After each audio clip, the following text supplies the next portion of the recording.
सदैव याद रखें, कभी भी किसी से कोई चीज मुफ्त में ना ले, हमेशा उसका मूल्य अवश्य ही चुकाए। कभी भी किसी व्यक्ति को धोखा देकर धन का संचय ना करे। इस तरह से कमाया हुआ धन टिकता नहीं है, वह उस व्यक्ति और उसके परिवार के ऊपर कर्ज के रूप में चढ़ जाता है और ऐसा करने से व्यक्ति के स्वयं के भाग्य और उसके कर्म से आसानी से मिलने वाली समृद्धि और सफलता में भी हमेशा बाधाएं ही आती हैं। हर एक व्यक्ति को, चाहे वह अमीर हो या गरीब, उसका जो भी व्यवसाय नौकरी हो, अपनी आय का कुछ भाग प्रतिमाह धार्मिक कार्यों में अथवा दान पुण्य में अवश्य ही खर्च करे। ऐसा करने से उस व्यक्ति पर माँ लक्ष्मी की सदैव कृपा बनी रहती है। उसके परिवार में हर्ष उल्लास और सहयोग का वातावरण बना रहता है। स्त्रियों को स्वयं लक्ष्मी का स्वरूप माना गया है। प्रत्येक स्त्री को पूर्ण सम्मान दे, घर की व्यवस्था अपनी पत्नी को सौंपे, वही घर को चलाए, उसके काम में कभी भी मीन मेख ना निकाले। अपने माता पिता को अपनी आय का एक निश्चित हिस्सा अवश्य ही दे। घर में कोई भी बड़ा काम हो तो उस घर के बड़े बुजुर्गों को, विशेषकर स्त्रियों को अवश्य ही आगे रखे।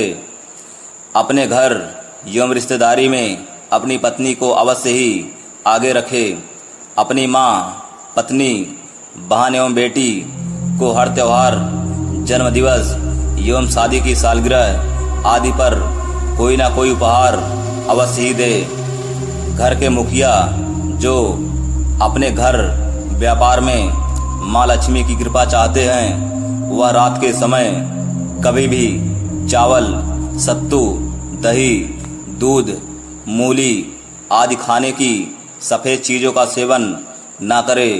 इस नियम का जीवन भर यथासंभव पालन करने से आर्थिक पक्ष हमेशा ही मजबूत बना रहता है। शुक्रवार को 125 ग्राम साबुत बासमती चावल और 125 ग्राम मिश्री को एक सफ़ेद रुमाल में बांधकर माँ लक्ष्मी से अपनी गलतियों की क्षमा मांगते हुए उनसे अपने घर में अस्थायी रूप से रहने की प्रार्थना करते हुए उसे नदी की बहते हुए जल में प्रवाहित कर दे। धीरे धीरे आर्थिक पक्ष मजबूत होता जाएगा।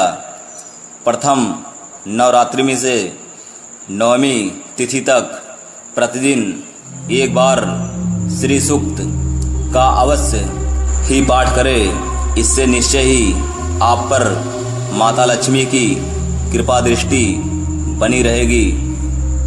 घर के पूजा स्थल और तिजोरी में सदैव लाल कपड़ा बिछा कर रखें और संध्या में आपकी पत्नी या घर की कोई भी स्त्री नियम पूर्वक वहाँ पर 3 अगरबत्ती जलाकर अवश्य ही पूजा करे। प्रत्येक पूर्णिमा में नियम पूर्वक साबूदाने की खीर, मिश्री और केसर डालकर बनाए। फिर उसे माँ लक्ष्मी को अर्पित करते हुए अपने जीवन में चिरस्थायी सुख, सौभाग्य और समृद्धि की प्रार्थना करें। तत्पश्चात घर के सभी सदस्य उस खीर के प्रसाद का सेवन करें। हर 6 माह में कम से कम एक बार अपने माता पिता को कोई उपहार अवश्य ही दे। इससे आपकी आय में सदैव बरकत रहेगी।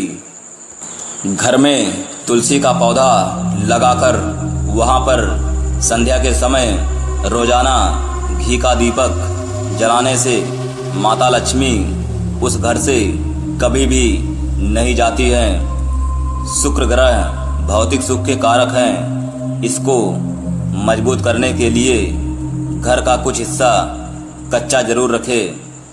यदि गृह लक्ष्मी प्रतिदिन 1 लोटा जल प्रातः घर के मुख्य द्वार पर डाले तो उस घर में धन का आगमन बहुत ही सुगमता से होता है। माँ लक्ष्मी का ध्यान करते हुए स्नान के पश्चात यदि मस्तक पर शुद्ध केसर का तिलक और इत्र लगाकर ही घर से अपने व्यवसाय में जाए तो धन लाभ की संभावना बढ़ जाती है। रात को सोते समय अपने दंत फिटकरी से साफ करे, लाभ प्राप्त होगा। बुधवार को हरा चारा, बृहस्पतिवार को गीली चने की दाल को आटे में मिलाकर उसके 2 पेड़े और शुक्रवार को सफ़ेद चावल मीठा डालकर गाय को खिलाने से उस घर पर कभी भी कोई भी आर्थिक संकट नहीं आता है। ध्यान रहे, धन लक्ष्मी की पूजा करने वाले किसी भी हाल में स्त्री का अनादर नहीं करे। धन लक्ष्मी माता को सफ़ेद पदार्थ जैसे चावल से बनी खीर और यथासंभव दूध से बने पकवानों का भोग लगाएं।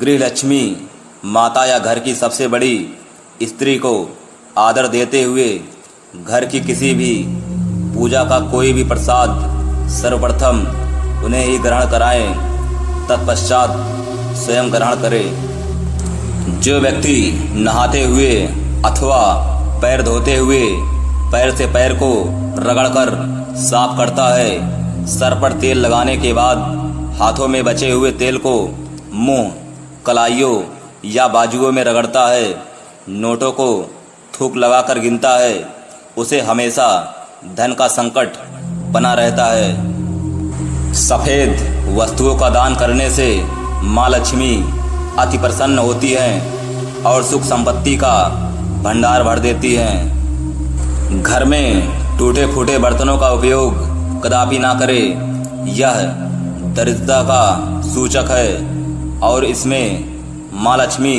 रुष्ट हो जाती है। धन्यवाद।